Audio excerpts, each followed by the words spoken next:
नवरात्रि का चौथा दिन मां कुष्मांडा को समर्पित है। मां कुष्मांडा को अष्टभुजा देवी, आदिशक्ति और आदि स्वरूपा के नाम से भी जाना जाता है। कहा जाता है कि माता ने अपनी मंद मुस्कान से इस सृष्टि की रचना की थी, इसीलिए उनका नाम आदि शक्ति पड़ा। मां कुष्मांडा की 8 भुजाएं हैं, इसलिए इन्हें अष्टभुजा भी कहा जाता है।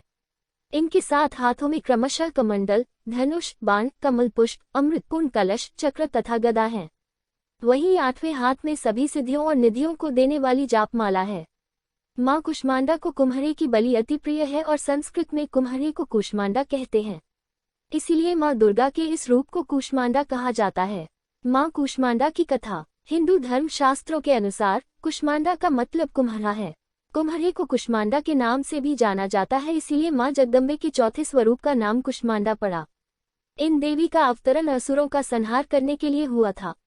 वही माना जाता है कि जब इस संसार का अस्तित्व नहीं था और चारों ओर अंधेरा छाया हुआ था, तब इस सृष्टि को उत्पन्न करने के कारण देवी के चौथे स्वरूप को मां कूष्मांडा के नाम से जाना गया।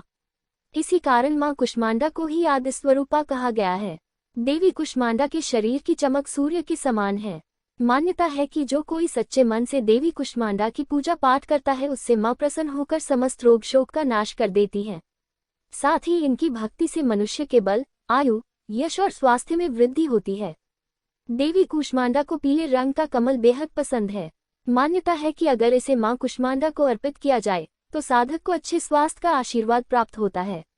मां कूष्मांडा का पीला रंग बेहद प्रिय है, इसलिए इस दिन मां को पीले रंग के वस्त्र, पीली चूड़ी, पीली मिठाई आदि चीजें अर्पित करें। इससे मां जल्दी प्रसन्न होती हैं।